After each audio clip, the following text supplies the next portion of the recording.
Μετά από περισσότερα από 20 χρόνια, ο Δήμος Δωρίδος προχώρησε στην ανανέωση και αναβάθμιση του στόλου των οχημάτων του με πρωτοβουλία του Δημάρχου Δημήτρη Γιαννόπουλου. Έγινε αντικατάσταση του στόλου, όπως έχουμε πει, σε μεγάλο βαθμό. Τα αυτοκίνητα που βλέπετε έξω είναι τα αυτοκίνητα τα οποία θα χρησιμοποιήσουμε για τη βοήθεια στο σπίτι.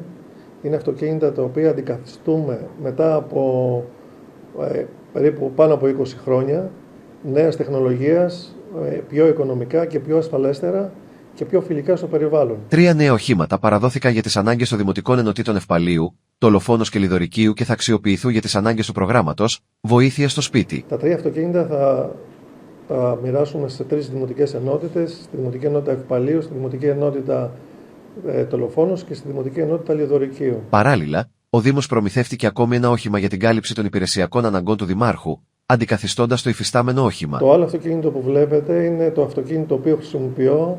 Υπήρχε ένα αυτοκίνητο το οποίο ήταν με leasing και τελείωσε η μίσθωση και το αντικαθιστούμε με ένα νέο αυτοκίνητο νέο τύπου, υβριδικό, με λιγότερα έξοδα στα καύσιμα και στα σέρβις που χρειάζεται. Μάλιστα, το επόμενο διάστημα αναμένεται η παραλαβή ακόμη 3 οχημάτων για τη μεταφορά προσωπικού καθώς και ενός οχήματος για τις ανάγκες της υπηρεσίας ίδρευσης. Θεωρώ ότι αυτά τα αυτοκίνητα είναι η οικονομική λύση, αλλά είναι και τα πιο αξιόπιστα, τα πιο αυτοκίνητα που μπορούν, επειδή ο Δήμος είναι ορεινός, να ανταποκριθούν σε όλες τις ανάγκες και πιο άμεσα στη βοήθεια στο σπίτι. Το συνολικό κόστος των αυτοκινήτων που παίρνουμε είναι περίπου στο 1.200 και ο Δήμος από χρήματα δικά του σε βάθος πενταετίας θα καταβάλει 220.000. Περιμένουμε άλλα 3 αυτοκίνητα, 3 Sprinter για τη μεταφορά του προσωπικού